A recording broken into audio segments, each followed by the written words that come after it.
नमस्कार, मी अनिल उपाध्ये. शिवसिद्ध बातमीपत्रात आपलं स्वागत आहे. पाहूया आजची बातमी. दक्षिण भारत जैन सभेचे 104वे नैमित्तिक अधिवेशन रविवार दिनांक 2 ऑगस्ट 2026 रोजी सकाळी 1 वाजता कोल्हापूर इथल्या महासैनिक दरबार हॉलमध्ये उत्साहात संपन्न होणार आहे. तब्बल 12 वर्षांनंतर हे अधिवेशन कोल्हापूरमध्ये होत असल्याने जैन समाजात उत्साहाचे वातावरण निर्माण झाले असून अधिवेशनाची तयारी जोमात सुरू आहे, अशी माहिती दक्षिण भारत जैन सभेचे ट्रस्टी आमदार राजेंद्र पाटील यड्रावकर यांनी पत्रकार परिषदेत दिली. सन 1899 मध्ये स्थापन झालेली दक्षिण भारत जैन सभा ही महाराष्ट्र व कर्नाटकातील जैन समाजाच्या शैक्षणिक, सामाजिक आणि संघटनात्मक कार्यासाठी कार्यरत असलेली अग्रगण्य प्रातिनिधिक संस्था आहे. सभेचे अर्ध्वर्यू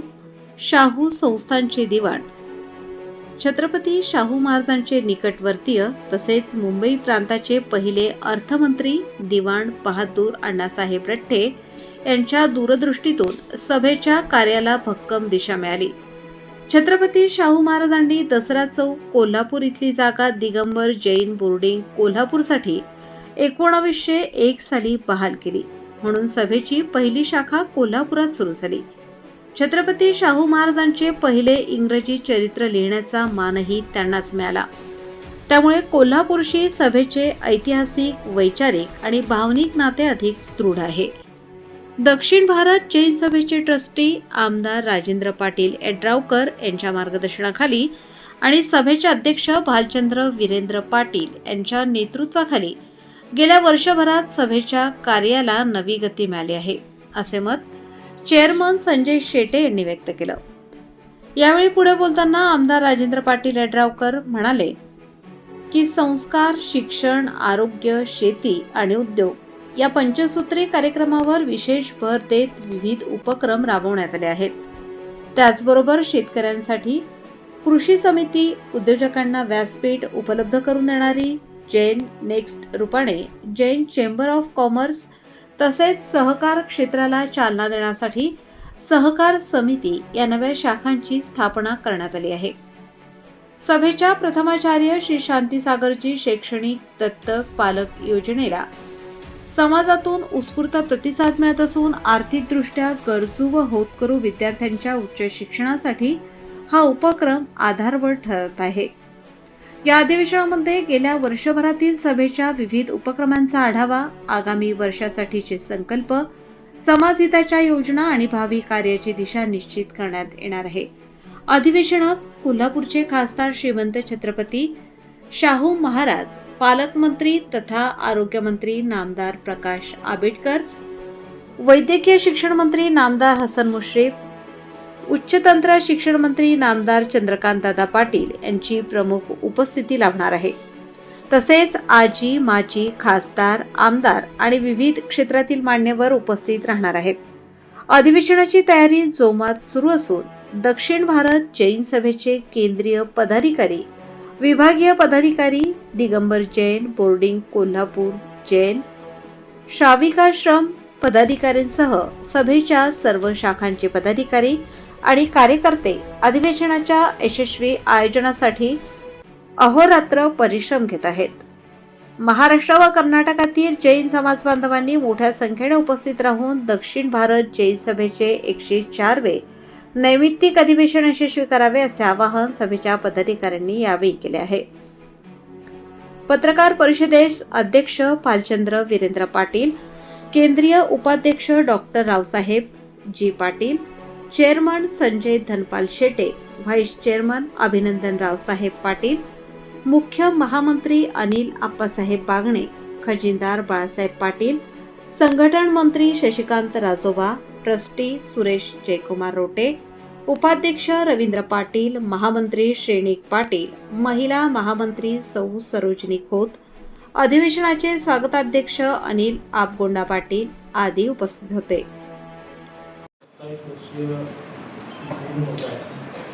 आणि 127 वर्षापूर्वी हा जैन समाज हा एकत्रित करावा, जैन समाजाच्या तरुण पिढीला शैक्षणिकदृष्ट्या असेल, समाज पुढे घेऊन जायला असेल, उद्योग असेल, व्यापार असेल, शेती असेल,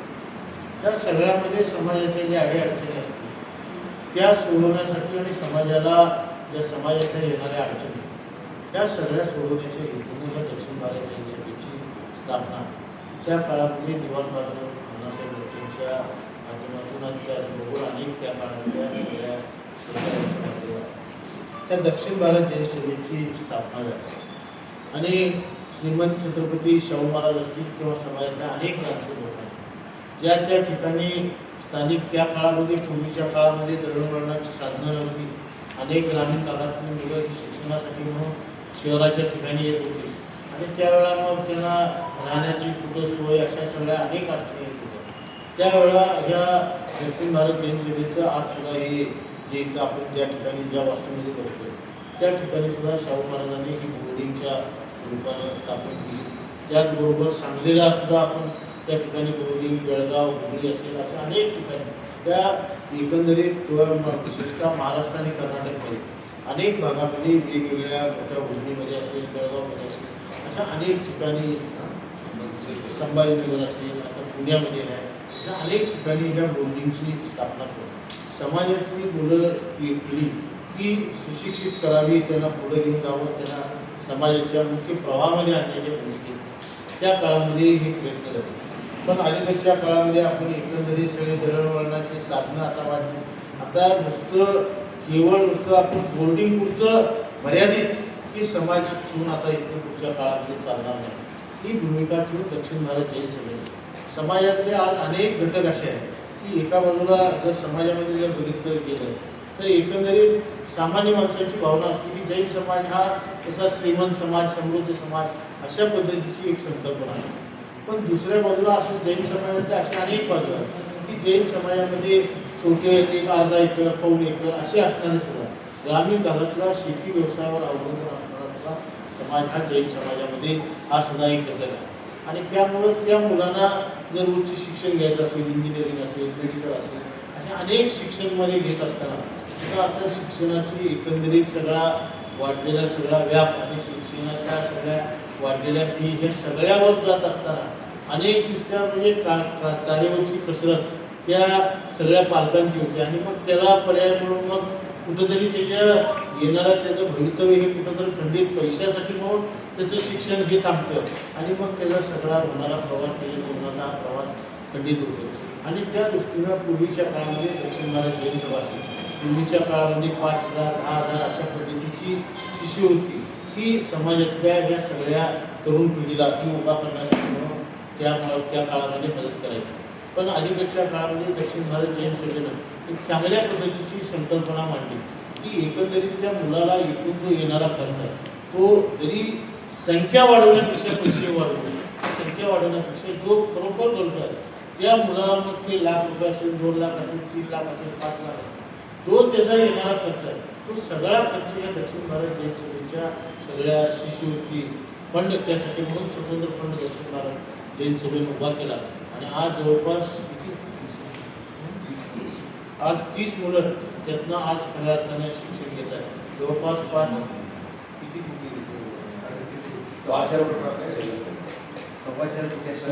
कोटी रुपये आतापर्यंत त्या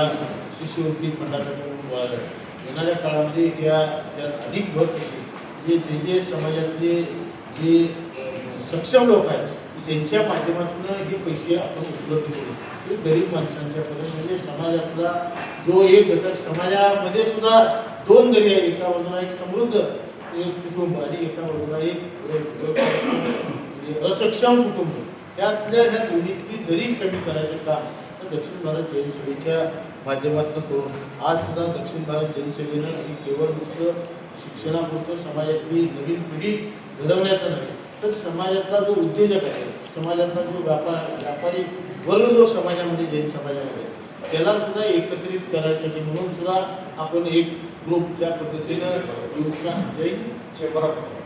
चेंबर ऑफ कॉमर्सच्या माध्यमातून एक सगळ्या समाजाला एकत्रित करून म्हणजे प्रत्येकाच्या समाजातल्या प्रत्येक घटकाचा व्यापार कशा पद्धतीनं वाढेल, त्याच्या उद्योगामध्ये बनवण्यासाठी एकमेकाला सहकार्य कशा पद्धतीने करता येते, त्याला काय मदत करता येते का, ही भूमिका त्याला सुद्धा व्यापारी पेठ मिळवून आपल्याला देता येते का, किंवा त्याच्या उद्योगाला काही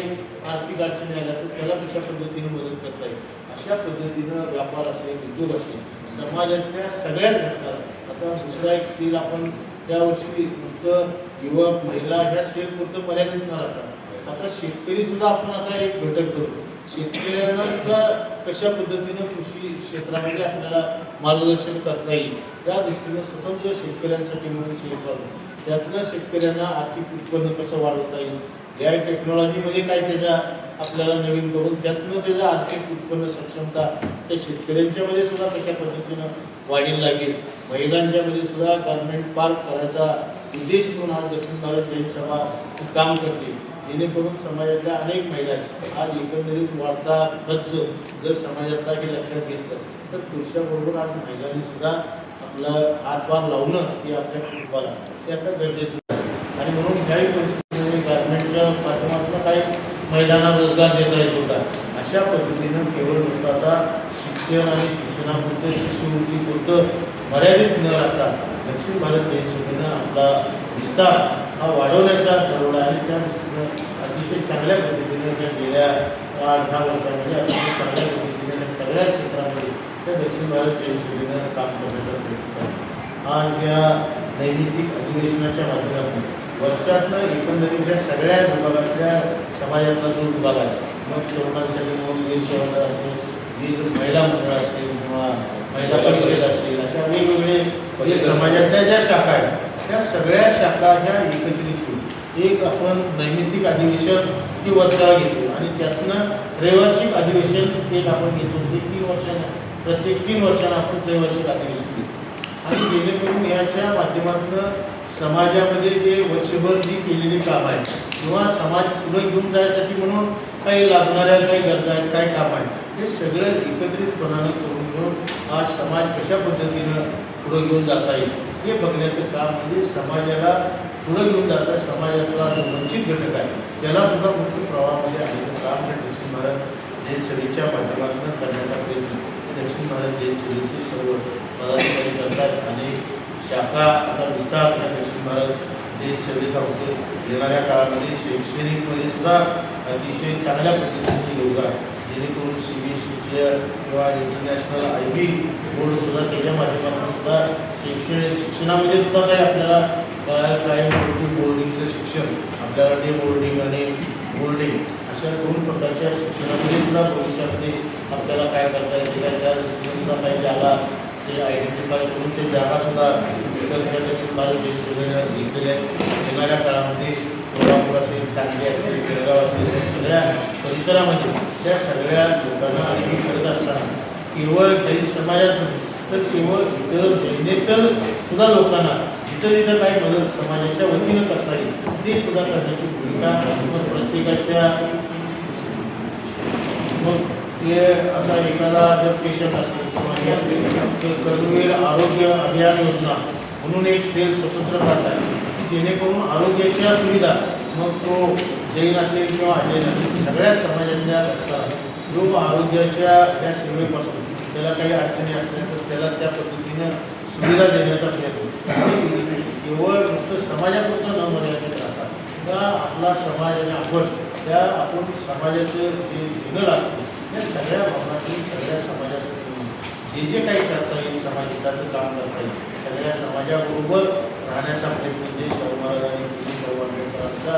विचारानं ते चालणारा आणि अहिंसेच्या तत्त्वावर चालणारा हा समाज आहे. त्यामुळे सगळ्यांना एकत्रित घेऊन सगळ्या समाजाच्या बरोबर सगळ्या बहुजन समाजाच्या बरोबर राहण्याचा प्रयत्न सुद्धा केला आहे. अलीकडच्या काळामध्ये वेगवेगळ्या पद्धतीने या काही गोष्टी घडत आहेत. या सगळ्या गोष्टीला कुठेतरी धारा ह्या समाजाच्या दक्षिण भारताची अशा गोष्टीच्या त्याला प्रोत्साहन न देता समाज एकसंध कशा पद्धतीने राहील सगळ्या बहुजन समाजाबरोबर एकत्रितपणानं कशा पद्धतीनं गुण्यागोविंदानं काम करता येईल हे करण्याचा प्रयत्न दक्षिण भारत जैन सभेनं करण्याचा प्रयत्न केला आणि त्या निमित्तानं आज अनेक वर्षानंतर आपल्या त्या कोल्हापूर शहराला हा मान मिळाला. एकंदरीत समाजाच्या हिताच्या दृष्टीनं जे आपले पालकमंत्री आहेत त्यानंतर बाकीचे आपल्या जिल्ह्यातले बदलले प्रकाश आंबेडकर आहेत, मुस्लिम आहेत, चंद्रकांत दादा आहेत, त्या सगळ्यांना आपण निमंत्रित सगळे आपले दोन्ही 3 खासदार परत सगळे आपले प्रतिनिधी जे आहेत महापौर हे या सगळ्यांनाच एकत्रितपणाने करून समाजाच्या ज्या ज्या गोष्टी ज्या अडचणीच्या आहेत त्यासुद्धा त्यांच्यासमोर मांडू. शासकीय पातळीवर ज्या काही अडचणी त्या समाजाला येणार आहेत त्यासुद्धा काही त्या मांडून त्या उद्घाटनाला श्रीमंत छत्रपती शाहू महाराजांना बोलवलेलं आहे. त्याच पद्धतीनं कर्नाटकच्या सुद्धा काही लोकांना आपण कर्नाटकच्या सुद्धा लोकप्रतिनिधींना आपण निमंत्रित केलं आहे. कारण तिथेही समाजाची संख्या ही त्याच्या मोठ्या प्रमाणामध्ये असल्यामुळे तिथल्याही आपण वर्षाला तिथल्याही लोकांना बोलू जेणेकरून समाजाच्या लोकांच्या ज्या अडचणी आहेत किंवा समाजाला दैनंदिन जीवनामध्ये येणाऱ्या अडचणी आहेत त्यातनं सुद्धा मार्ग घेऊन त्यांना सुद्धा मदत व्हावी. त्या हेतूनं समाज हिताचं काम दक्षिण भारत समाजाचा उत्कर्ष व्हावा हा हेतू कसा ठेवला जातो त्याप्रमाणे बहुतेक समाजाला एकत्रितपणाने आणण्याचा प्रयत्न ही दक्षिण भारतीय सभेच्या माध्यमातून आज जवळपास 127 वर्ष होतो आणि इथून पुढच्या काळामध्ये तोच आपण दक्षिण भारतीय सभा काम करतो. त्या दृष्टीने हे अधिवेशन यशस्वी होण्याच्या दृष्टीनं आपल्या सगळ्या पत्रकार मित्रांचं सुद्धा कारण शेवट आपण हा आपला स्तंभ हा अतिशय महत्त्वाचा आहे. या पद्धतीनं आपण प्रसिद्धी त्याला द्यावी अशा पद्धतीची विनंती आपल्याला त्या समाजातला एक घटक म्हणून आपल्याला या ठिकाणी विनंती करेल.